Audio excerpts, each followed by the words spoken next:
حضرت ابراہیم بہت بڑے مہمان نواز تھے، بہت بڑے. آپ جب مصر میں قیام تھا تو بڑے بڑے لمبے چوڑے لنگر پکتے تھے، لوگ آیا جایا کرتے تھے، بڑا تفصیل کے ساتھ کھانا ہوتا تھا. مہمان نوازی آپ کی خاص صفت مبارکہ ہے.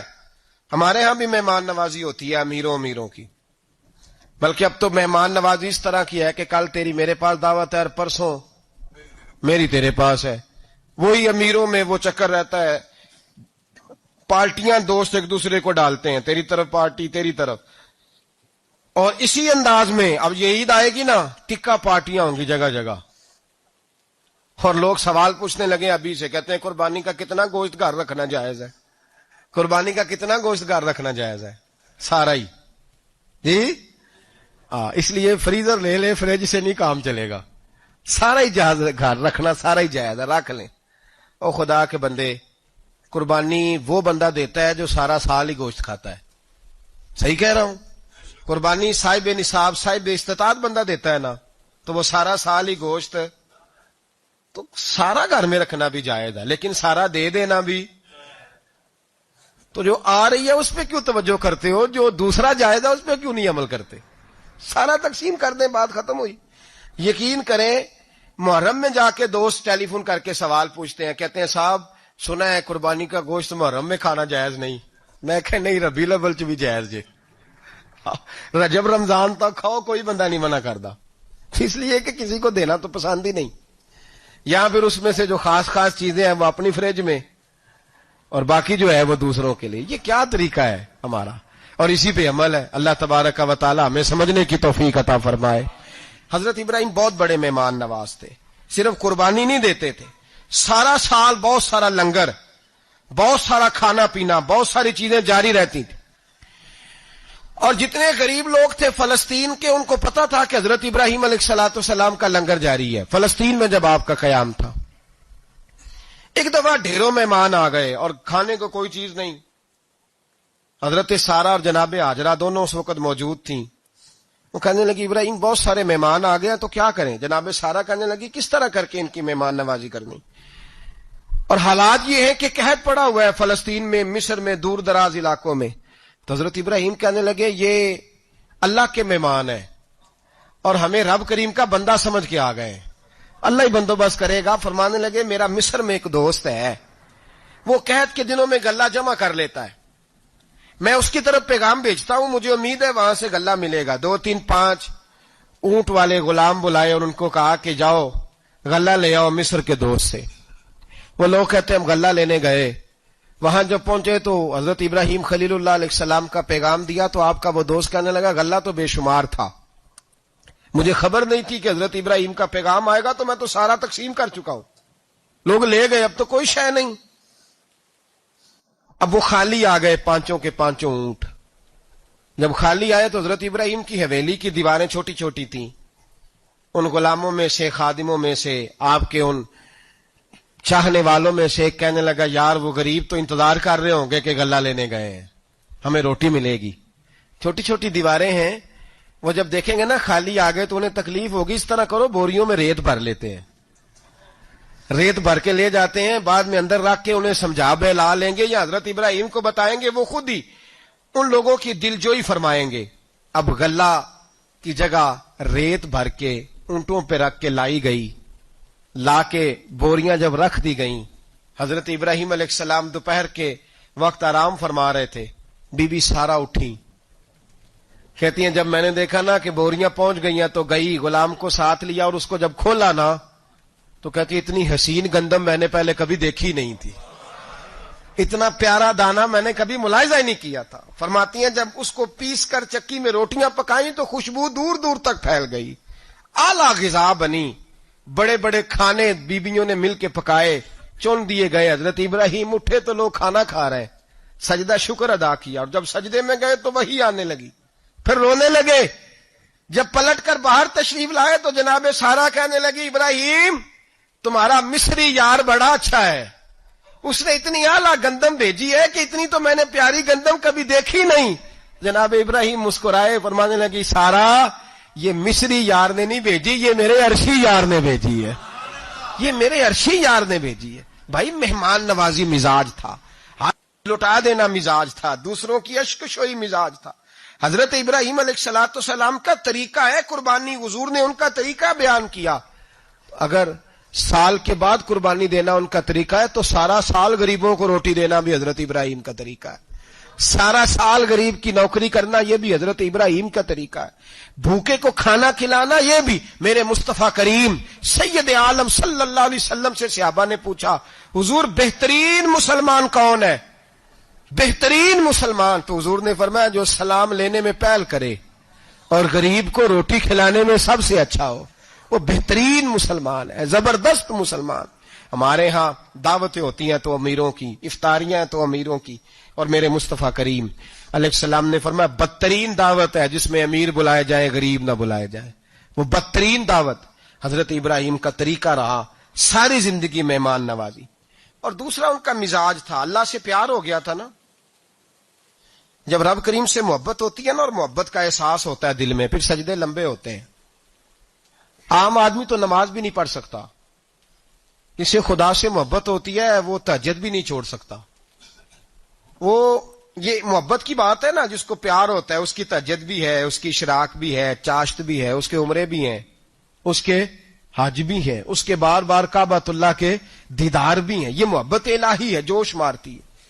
ان لوگ سجدہ کرتے ہیں تو اٹھتے ہی نہیں، اللہ کے بندوں سے پیار کرتے ہیں اللہ کی۔ حضرت ابراہیم کو رب کریم سے اتنی محبت تھی، اتنا پیار تھا کہ وہ آپ کی زندگی کے ہر پہلو سے چھلکتا تھا۔ ایک وقت ایسا آیا کہ اللہ تعالیٰ نے حضرت ابراہیم کو بہت زیادہ مال عطا فرمایا، اتنے اونٹ گنے نہیں جاتے، گائیں اتنی زیادہ کہ شمار نہیں ہوتی، بکرے بکریاں اتنی زیادہ کہ شمار، بہت زیادہ مال اللہ نے عطا فرمایا۔ اور ابھی کچھ عرصہ پہلے آپ پیچھے جائیں نا تو جو لفظ مال تھا وہ روپے پہ تو بولا ہی نہیں جاتا تھا، وہ جانوروں پہ بولا جاتا تھا۔ بہت زیادہ مال اللہ نے دیا، بکریاں، گائیں، اونٹ، بیل، بڑا کچھ۔ تو رب کریم نے فرشتوں سے فرمایا کہ واتخذ اللہ ابراہیم خلیلا، ابراہیم میرا دوست ہے۔ تو فرشتے کہنے لگے یا اللہ جسے اتنا کچھ دیا جائے اس نے دوست تو بننا ہی ہوتا ہے، تو نوازا ہی بڑا ہے، اتنا مال، اتنے کھیت کھلیان، اتنا کچھ۔ اللہ کریم نے فرمایا جاؤ آزمائش کر لو، امتحان لے لو۔ فرشتہ امتحان لینے پہنچ گیا۔ حضرت ابراہیم کے جانور چر رہے ہیں چراگاہ میں، حضرت ابراہیم بھی ہیں، غلام بھی ہیں، بہت بڑا ریوڑ ہے، آپ تشریف فرمائیں۔ ایک فرشتہ آیا تو کھیت میں چھپ کے بیٹھ گیا اور بلند آواز سے کہنے لگا سبحان اللہ والحمد للہ ولا الہ الا اللہ واللہ۔ یہ تسبیح بڑی پسند ہے، محبوب نے ان کی فضیلت بیان کی۔ اب وہ حضرت سیدنا ابراہیم علیہ السلام کھڑے تھے تو وہ کھیت میں بیٹھ کے تسبیح پڑھنے لگا، سبحان اللہ والحمد للہ ولا الہ الا اللہ۔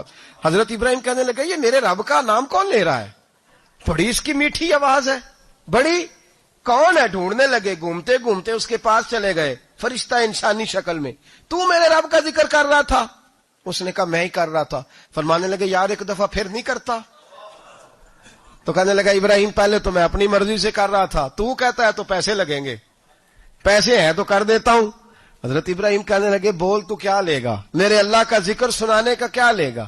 کہنے لگا جتنی بکریاں آپ چرا رہے ہیں ساری دے دے تو میں اللہ کا ذکر سنا دیتا ہوں۔ آپ نے فرمایا بس جا تیری ساری ہوئی، میرے رب کا ذکر سنا۔ اور پھر شروع ہو گیا سبحان اللہ الحمد للہ ولا الہ الا اللہ واللہ اکبر۔ حضرت ابراہیم علیہ السلام کیف میں، یار پھر ذرا سنا، نہ علما وچ پھسا سانو، تو یار دی گل سنا سانو، ذرا دوبارہ سنا۔ میں پھر سنایا، ایک دفعہ پھر کہا، فرشتہ کہنے لگا بس جی آپ کے پیسے پورے ہو گئے۔ حضرت ابراہیم کہنے لگے چل ایک دفعہ اور سنا۔ کہنے لگا پیسے لگیں گے، تو کیا لے گا؟ کہنے لگا گائیں بھینسیں ساری میری۔ فرمایا بس یار اتنی قیمت، تو سنا صحیح، سارا کچھ ہی تیرا۔ پھر شروع ہو گیا سبحان اللہ والحمد للہ ولا الہ الا اللہ واللہ اکبر۔ گائیں دے دیں، بھینسیں دے دیں، وہ ذکر سناتا ہے۔ حضرت ابراہیم کبھی مچلتے ہیں، کبھی روتے ہیں، کبھی آہیں بھرتے ہیں، تو میرے رب کا نام لے رہا ہے، ذرا پھر سے لے۔ کیف جاری ہے۔ کہنے لگا بس بھائی۔ حضرت ابراہیم فرمانے لگے تو اور لے لے جو لینا ہے، مجھے ذکر سنا۔ اس نے کہا ابراہیم بکریاں میں لے چکا، گائے بھینسیں میں لے چکا، اونٹ رہ گئے، سارے لے لوں گا پھر ذکر سناؤں گا۔